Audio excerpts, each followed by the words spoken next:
Hello, in this video I'll show you how to convert your budget into a table form so we can summarize it in a pivot table. For example, summarizing each label per month, summarizing the total expenses by month, or the total expenses by categories. So how do we do that? Make sure you copy this one here and we'll go to data from table/range. That's okay.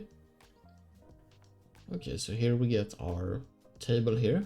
And what we want to do here is you make sure in this you have this highlighted categories, and then you go and click on unpivot other columns. And here we get it in a proper format here. So now we can close this and load.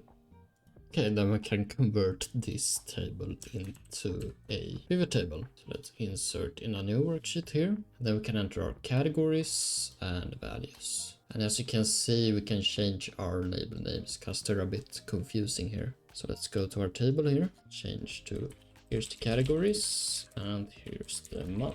And let's refresh and then enter our categories. So here we get our total expenses by category.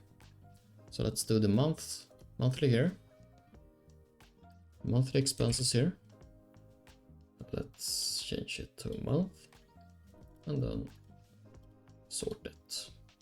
And what we can do now is create some pivot charts if we want to. So create pivot chart. And here we can clearly see that February has the highest expenses. I can do the same with this one as well.